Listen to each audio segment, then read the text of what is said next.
آج 14 رمضان دوسرا بدھ کا دن ہے۔ یہ وہ دن ہے جب دعا اور تقدیر آمنے سامنے کھڑے ہوتے ہیں۔ آج اگر آپ اللہ تعالیٰ کی پیاری اور بابرکت صورت کو صرف 33 مرتبہ عاجزی اور یقین کے ساتھ پڑھ لیں گے تو دیکھیے گا کیسے حالات کا رخ بدلتا ہے، کیسے بند دروازے خود بخود کھلنے لگتے ہیں۔ لوگ حیران ہو کر پوچھیں گے کہ اچانک یہ وسعت کہاں سے آ گئی، یہ برکت کہاں سے آ گئی۔ محترم ناظرین کرام، اگر یقین کمزور لگتا ہے تو آزما کر دیکھ لو۔ آج کا دن گواہ بن سکتا ہے کہ جب بندہ سچے دل سے پکارتا ہے تو رب اپنے خزانوں کے دروازے کھول دیتا ہے۔ بسم اللہ الرحمن الرحیم۔ آج 14 رمضان مبارک اور دوسرے بدھ کا دن طلوع ہو چکا ہے۔ یہ کوئی عام دن نہیں بلکہ وہ دن ہے جس میں آسمانوں کی رحمتیں زمین کے قریب آ جاتی ہیں اور بندے کی ایک سچی آہ بھی عرش کو ہلا دیتی ہے۔ رمضان وہ مہینہ ہے جس کے بارے میں رب کریم نے خود فرمایا کہ یہ صبر کا مہینہ ہے اور صبر کا بدلہ جنت ہے۔ یہی وہ مقدس مہینہ ہے جس میں قرآن نازل ہوا، جس میں شیاطین قید کر دیے جاتے ہیں، جہنم کے دروازے بند کر دیے جاتے ہیں اور جنت کے دروازے کھول دیے جاتے ہیں، اور ہر رات ایک منادی پکار پکار کر کہتا ہے بھلائی کے طلبگار، ہے کوئی مانگنے والا۔ یہ وہ مہینہ ہے جس کی ایک گھڑی عام دنوں کے 1000 لمحوں کے برابر افضل ہے۔ محترم ناظرین کرام، جس کا ایک فرض 70 فرضوں کے برابر کر دیا جاتا ہے اور جس کا ایک نفل فرض کے برابر کر دیا جاتا ہے۔ اس مبارک مہینے کی 14 تاریخ بدھ کا دن یہ نصیب کے فیصلوں کی گھڑی ہے۔ روزہ صرف بھوکا اور پیاسا رہنے کا نام نہیں بلکہ یہ اپنے نفس کو جھکانے اور اپنے گناہوں سے بچانے، زبان کو جھوٹ اور غیبت سے روکنے اور دل کو اللہ تعالیٰ کی یاد میں ڈبونے کا نام ہے۔ روزہ دار کے منہ کی بو اللہ تعالیٰ کے نزدیک مشک سے زیادہ پسندیدہ ہے۔ افطار کے وقت روزہ دار کی دعا رد نہیں کی جاتی اور سحری کا ہر لقمہ برکت بن کر اس کے رزق میں اضافہ کرتا ہے۔ رمضان کی ہر رات مغفرت کی رات ہے اور ہر دن رحمت کا دن، اور آج 14 رمضان کا دن اس لیے بھی خاص ہے کہ جب روزوں کے تسلسل میں داخل ہو چکے ہیں، آپ کا جسم کمزور ہو سکتا ہے مگر آپ کی روح جو ہے وہ طاقتور ہو چکی ہے۔ آپ کی آنکھوں میں نیند کم ہو سکتی ہے مگر آپ کے نامہ اعمال میں نور بڑھ چکا ہے۔ اور پھر بدھ کا دن ہمارے ہاں بدھ کو عام سمجھ لیا جاتا ہے مگر حقیقت یہ ہے کہ ہفتے کا ہر دن اللہ تعالیٰ کی تخلیق ہے اور وہ ہر دن میں کسی کو کوئی نہ کوئی حکمت پوشیدہ ہے۔ بدھ استقامت اور ہمت کا دن ہے۔ یہ وہ دن ہے جب بندہ اپنے ارادوں کو تازہ کر سکتے ہیں، اپنے گزرے ہوئے دنوں کی کوتاہیوں پر ندامت کر کے نئے عزم کے ساتھ آگے بڑھ سکتا ہے۔ اگر پہلے 13 روزوں کو آپ نے سستی میں گزار لیا تو آج کا دن تجدید کا دن ہے۔ اگر تلاوت میں کمی رہ گئی تھی تو آج کا دن قرآن سے دوبارہ جڑنے کا دن ہے۔ اگر دعاؤں میں آنسو کم تھے تو آج کا دن سجدوں کو نم کرنے کا دن ہے۔ اے سننے والوں، غور کر کہ رمضان کا مہینہ تیزی سے گزر رہا ہے۔ پہلا عشرہ رحمت کی گھڑیاں بیت چکی، مغفرت کی ہوائیں چل رہی ہیں اور آگے جہنم سے نجات کا عشرہ آنے والا ہے۔ کیا خبر اگلا رمضان نصیب ہو یا نہ ہو۔ کتنے لوگ پچھلے سال ہمارے ساتھ تھے جو آج قبروں میں سو رہے ہیں اور حسرت سے کہہ رہے ہوں گے کاش ایک روزہ اور مل جاتا، کاش ایک سجدہ اور نصیب ہو جاتا، کاش ایک آنسو اور بہا لیتے۔ آج 14 رمضان دوسرے بدھ کے دن اگر آپ نے سچے دل سے توبہ کر لی، اپنے رب سے مانگ لیا، اپنے گناہوں پر ندامت کے آنسو بہا لیے تو یقین جانیے گا رحمت کے دروازے کھل سکتے ہیں، رزق کی تنگ دستی کشادگی میں بدل سکتی ہے، بے سکونی سکون میں ڈھل سکتی ہے، گھر کے جھگڑے محبت میں بدل سکتے ہیں، بیٹیوں کے نصیب سنور سکتے ہیں، بے روزگار کو راستہ مل سکتا ہے، بیمار کو شفا مل سکتی ہے، اس لیے کہ رمضان دعا کی قبولیت کا مہینہ ہے اور روزہ دار کی دعا رد نہیں کی جاتی، اور افطار سے پہلے کی گھڑی خاص طور پر قبولیت کی گھڑی ہے۔ جب ہاتھ اٹھتے ہیں تو خالی نہیں لوٹتے۔ آج کے دن اپنے روزے کو صرف بھوک پیاس تک محدود نہ رکھیں بلکہ اسے مکمل عبادت بنا دیں۔ فجر سے پہلے اٹھ کر سحری میں برکت کی نیت کریں، فجر کے بعد تسبیح میں وقت گزاریں، دن میں قرآن پاک کی تلاوت کریں چاہے چند آیات ہی کیوں نہ ہو، درود پاک کی کثرت کریں، استغفار کو اپنا ساتھی بنا لیں اور بدھ کے اس دن کو عزم کا دن بنا دیں کہ باقی آئندہ رمضان میں کوئی نماز قضا نہیں ہونے دیں گے، کسی کا دل نہیں دکھائیں گے، کسی کی غیبت نہیں کریں گے اور ہر افطار پر ایک دعا ضرور مانگیں گے جو دل کی گہرائی سے نکلے۔ یاد رکھیں رمضان محض کیلنڈر کا مہینہ نہیں بلکہ تربیت کا مدرسہ ہے۔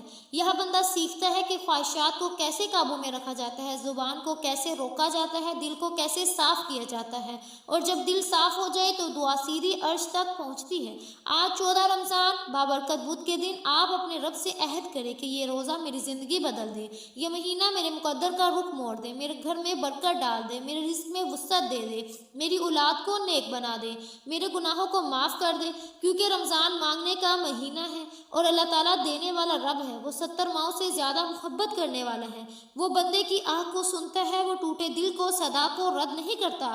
اس لیے آج کے دن کو معمولی مت جانیے گا، اسے خاص بنا لیجئے، اسے آنسو سے سینچ لیجئے، اسے سجدوں میں سجا لیجئے، اسے ذکر سے مہکا لیجئے، کیونکہ ہو سکتا ہے یہی 14 رمضان بدھ آپ کی زندگی کا وہ موڑ ثابت ہو جائے جہاں سے اندھیری رات ختم ہو، روشنی کا سفر شروع ہو جائے، اور جب سورج غروب ہو اور آپ افطار کے لیے دعا کریں تو پورے یقین کے ساتھ مانگیے کہ اے اللہ، جیسے تو نے مجھے رمضان کی اس بابرکت تاریخ تک پہنچایا، ویسے ہی مجھے اپنی رضا تک بھی پہنچا دے۔ میرے روزے قبول فرما، میری عبادت قبول فرما، میری خطائیں معاف فرما، اور مجھے ان خوش نصیبوں بندوں میں شامل فرما جن کے لیے رمضان مغفرت، رحمت اور نجات کا پروانہ بن کر آتا ہے۔ آمین ثم آمین۔ آپ چاہے پاکستان سے ہوں یا بھارت سے، آپ سعودی عرب میں مقیم ہوں یا نیپال، بنگلہ دیش یا عمان میں رہتے ہیں، دنیا کے جس کونے میں بھی آپ رہتے ہیں، جب آپ کے ملک میں رمضان کی 14 تاریخ بدھ کا بابرکت دن آ جائے، خدا را اس وظیفے کو ہرگز جانے مت دیجیے گا، کیونکہ یہ وقت بار بار نصیب نہیں ہوتا۔ آپ چاہیں تو نماز فجر کے بعد پڑھ لیں، چاہے تو ظہر کے بعد، عصر کے بعد، مغرب کے بعد یا عشاء کے بعد بھی یہ وظیفہ پڑھ سکتے ہیں۔ اصل چیز وقت نہیں، اصل چیز دل کی حاضری اور یقین کی طاقت ہے۔ وقت کی نزاکت کو سمجھتے ہوئے آئیے ناظرین، اب ہم آج کے اس بابرکت عمل کی طرف چلتے ہیں، لیکن اس سے پہلے دل سے ایک گزارش ہے کہ اگر آپ اس چینل پر نئے ہیں اور ابھی تک اس روحانی سفر کا حصہ نہیں بنے تو خدا را اس وقت اس چینل کو سبسکرائب کر لیں، کیونکہ یہاں روزانہ ایسے وظائف، ایسے اعمال اور ایسی دعائیں آپ تک پہنچائی جاتی ہیں جو آپ کی زندگی کا رخ بدل سکتی ہے، اور ممکن ہے آج کا یہ عمل ہی آپ کی تقدیر کا فیصلہ لے آئے۔ اب آئیے عمل کی طرف چلتے ہیں۔ آج 14 رمضان دوسرے بدھ کا پورا دن، پوری رات آپ کے پاس موجود ہے۔ یہ چند گھنٹے معمولی نہیں بلکہ قبولیت کی گھڑیاں ہیں۔ جب بھی آپ کو وقت ملے، کسی بھی نماز کے بعد باوضو ہو کر مصلی پر ادب کے ساتھ بیٹھ جائیں۔ اگر مجبوری ہو تو چلتے پھرتے بھی پڑھ سکتے ہیں، مگر بہتر یہی ہے کہ یکسوئی کے ساتھ بیٹھ کر پڑھا جائے۔ سب سے پہلے نبی پاک صلی اللہ علیہ وسلم کی ذات اقدس پر 3 مرتبہ درود پاک پڑھنا ہے۔ درود پاک آپ کوئی سا بھی پڑھ سکتے ہیں، آپ مختصر اور آسان سا درود صلی اللہ علیہ محمد پڑھ لیں یا صلی اللہ علیہ وسلم پڑھ لیں، اور اگر مکمل برکت چاہتے ہیں تو نماز والا درود ابراہیمی پڑھیں، کیونکہ درود ابراہیمی کی فضیلت برکت سب سے زیادہ ہے۔ آئیے ایک بار دل کی حاضری کے ساتھ میرے ساتھ بھی پڑھیے گا تاکہ ثواب ہو سکے۔ اللہم صلی علی محمد وعلی آل محمد کما صلیت علی ابراہیم وعلی آل ابراہیم انک حمید مجید۔ اللہم بارک علی محمد وعلی آل محمد کما بارکت علی ابراہیم وعلی آل ابراہیم انک حمید مجید۔ جب 3 مرتبہ درود پاک مکمل ہو جائے تو اسی لمحے اپنی خاص حاجت، اپنا خاص مقصد، اپنی سب سے بڑی پریشانی کی نیت کرنی ہے۔ یاد رکھیے ہر انسان کی ضرورت الگ ہے، کسی کا دکھ روزگار ہے، کسی کی پریشانی اولاد ہے، کسی کی بیٹی کے رشتے کا مسئلہ ہے، کوئی قرض میں ڈوبا ہوا ہے، کوئی بیماری میں مبتلا ہے۔ آپ نے اپنی حاجت کو واضح الفاظ میں اپنے رب کے سامنے رکھنا ہے۔ اگر آپ کرائے کے گھر میں رہتے ہیں اور اپنا ذاتی گھر خریدنا چاہتے ہیں تو یوں نیت کریں کہ اے میرے مولا، مجھے اپنا ذاتی مکان عطا فرما، مجھے دوسروں کا محتاج نہ کرنا۔ اگر آپ بے اولاد ہیں تو عاجزی سے عرض کریں کہ اے میرے رب، مجھے نیک صالح اولاد عطا فرما۔ محترم ناظرین کرام، آپ نے دعا کرنی ہے کہ اے اللہ، مجھے پاکیزہ، حلال اور بابرکت رزق عطا فرما، ایسا رزق جس کے بعد میں کبھی تیری نافرمانی نہ کروں، کبھی نماز نہ چھوڑے، کبھی غرور نہ کروں، والدین کا فرما بردار رہوں اور تیرا شکر ادا کرتا رہوں۔ اور جیسے ہی نیت مکمل کرے فوراً 1 مرتبہ اعوذ باللہ من الشیطان الرجیم بسم اللہ الرحمن الرحیم پڑھ کر وظیفے کا آغاز کرنا ہے۔ محترم ناظرین کرام، جس کام میں تعوذ اور تسمیہ پڑھ لیا جاتا ہے اس میں برکت ہوتی ہے، اس میں سلامتی ہوتی ہے۔ جب آپ نے اپنے تمام مقاصد کی نیت کر لی، تعوذ اور تسمیہ پڑھ لیا، اب آپ نے فوری طور پر اپنی آنکھوں کو بند کرنا ہے۔ پوری توجہ اور دھیان کے ساتھ اپنے مقصد کو ذہن میں رکھتے ہوئے یہ یقین رکھیں کہ آپ جس در پر کھڑے ہیں وہی در سب سے بڑا ہے، وہی در سب سے سخی ہے، اور وہاں کوئی خالی نہیں لوٹتا۔ سب سے پہلے نمبر پر جو وظیفہ آپ نے پڑھنا ہے وہ لا حول ولا قوت الا باللہ کا عظیم وظیفہ ہے۔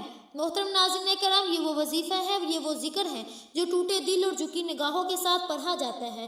آپ نے اسے ندامت کے ساتھ، شرمندگی کے ساتھ، آنکھوں میں آنسو لیے پڑھنا ہے۔ آپ نے کیسے پڑھنا ہے، کتنی بار پڑھنا ہے، توجہ کیجیے گا۔ لا حول ولا قوت الا باللہ 1 بار ہو گیا، لا حول ولا قوت الا باللہ 2 بار ہو گیا، لا حول ولا قوت الا باللہ 3 بار ہو گیا۔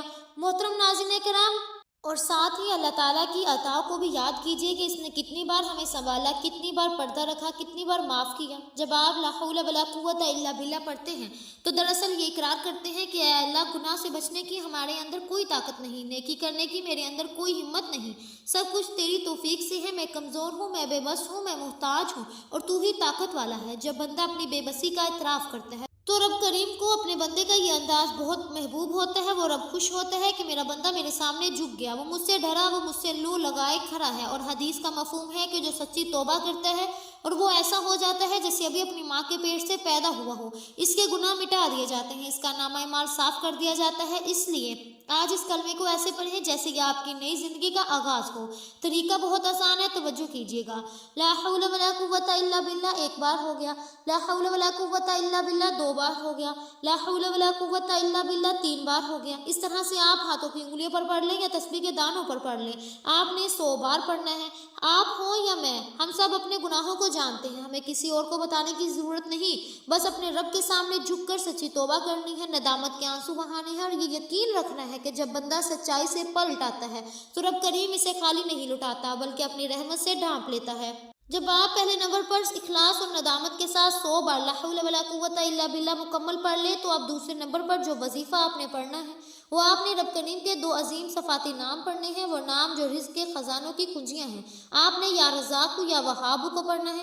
یا رزاق یعنی اے رزق دینے والی ذات، اے رب جو چونٹی کو بھی پتھر کے نیچے رزق پہنچاتا ہے، اور یا وہاب یعنی اے بے حساب عطا کرنے والی ذات، اے وہ رب جو مانگنے سے پہلے بھی دیتا ہے اور بعد میں بھی دیتا ہے، اپنی شان کے مطابق نوازتا ہے۔ توبہ کے بعد سب سے پہلی ضرورت رزق کی ہوتی ہے، کیونکہ ہر گھر کی پریشانی کا بڑا سبب تنگ دستی ہے۔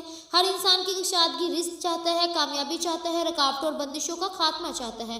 اور یاد رکھیں، جس خواہش کو انسانی عقل ناممکن کہتی ہے، میرا رب فرماتا ہے وہ میرے ایک کن کی محتاج ہے۔ اس لیے آج جب آپ یا رزاق یا وہاب پڑھیں تو یقین ایسا ہو جیسے دروازہ کھٹکھٹا نہیں رہے بلکہ کھلنے کی آواز سن رہے ہوں۔ بہتر یہ ہے کہ ان اسماء مبارکہ کو پڑھنے کے بعد سجدے میں جا کر مانگیے، کیونکہ بندہ اپنے رب کے سب سے زیادہ قریب سجدے کی حالت میں ہوتا ہے۔ اور دل سے مانگ کر دیکھیے، آنکھوں میں آنسو ہو، آواز میں عاجزی ہو اور دل میں یہ یقین ہو کہ میرا رب سن رہا ہے۔ طریقہ بہت آسان ہے مگر یقین مضبوط ہونا چاہیے۔ یا رزاق یا وہاب ایک بار ہو گیا، یا رزاق یا وہاب 2 بار ہو گیا، یا رزاق یا وہاب 3 بار ہو گیا۔ اس طرح سے آپ ہاتھوں کی انگلیوں پر پڑھ لیں یا تسبیح کے دانوں پر پڑھ لیں، آپ نے صرف 11 بار پڑھنا ہے، صرف 11 بار، مگر دل حاضر میرا یقین کیجئے، جب بندہ سچے دل سے ان ناموں کو پکارتا ہے تو اللہ کریم رزق کے دروازے کھول دیتا ہے، رحمتوں اور برکتوں کی بارش ہونے لگتی ہے، راستوں سے رکاوٹیں ہٹنے لگتی ہیں، جو برسوں سے اٹکا ہوا کام تھا وہ چل پڑتا ہے، بے روزگار کو روزگار ملتا ہے، بے اولاد کو اولاد کی خوشخبری ملتی ہے، قرضدار کے لیے آسانی پیدا ہوتی ہے، اور جو پریشانیاں پچھلے سال آپ کے قدموں سے لپٹی رہیں وہ انشاءاللہ اس سال آپ کا راستہ نہیں روک پائیں گی، تنگ دستی دور ہوگی، دل کا بوجھ ہلکا ہوگا اور اللہ پاک کی رحمتوں اور برکتوں کی ایسی برسات ہوگی کہ آپ خود حیران رہ جائیں گے۔ صرف 11 بار یا رزاق یا وہاب نے کیسا منظر بدل دیا۔ اب تک آپ نے 2 وظائف پڑھ لیے، اب آپ نے تیسرے اور آخری نمبر پر جو وظیفہ پڑھنا ہے وہ قرآن مجید کی وہ سورت ہے جسے اہل علم نے سورہ توحید کہا، وہ سورت جس میں رب کریم نے اپنا تعارف خود کروایا، وہ بابرکت سورت سورہ اخلاص۔ یہ سورت چھوٹی ضرور ہے مگر اس کے کمالات بے شمار ہیں۔ احادیث کے مطابق اسے ایک بار پڑھنے کا ثواب 1/3 قرآن کے برابر ہے، گویا 3 بار پڑھ لی جائے تو مکمل قرآن کے برابر اجر ملتا ہے۔ سوچئے وہ سورت جس کے چند الفاظ میں توحید کا سمندر سمو دیا گیا ہو، جب بندہ اسے اخلاص کے ساتھ پڑھتا ہے تو اس کے دل میں شرک کے گرد صاف ہو جاتے ہیں، ایمان تازہ ہوتا ہے اور رب کی قربت نصیب ہوتی ہے۔ آئیے پہلے ثواب کی نیت سے ایک بار تلاوت سماعت فرما لیں۔ بسم اللہ الرحمن الرحیم، قل هو اللہ احد اللہ الصمد لم یلد ولم یولد ولم یکن لہ کفوا احد۔ آپ نے اس سورت کو ہاتھوں کی انگلیوں پر پڑھ لیں یا تسبیح کے دانوں پر پڑھ لیں، آپ نے 33 بار پڑھنا ہے، چاہے تو ہر بار بسم اللہ کے ساتھ پڑھیں یا بغیر بسم اللہ کی۔ اصل چیز دل کی حاضری اور یقین ہے۔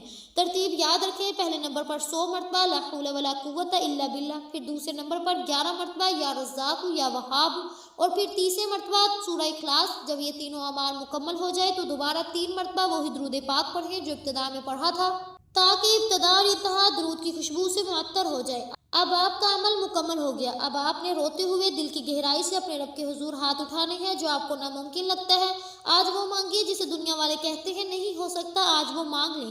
بہتر ہے سجدے میں جا کر مانگیے، کیونکہ بندہ سجدے کی حالت میں اپنے رب کے سب سے زیادہ قریب ہوتا ہے۔ اپنے دونوں ہاتھ اٹھائیں، آنکھوں کو نم کریں، آواز میں عاجزی لائیں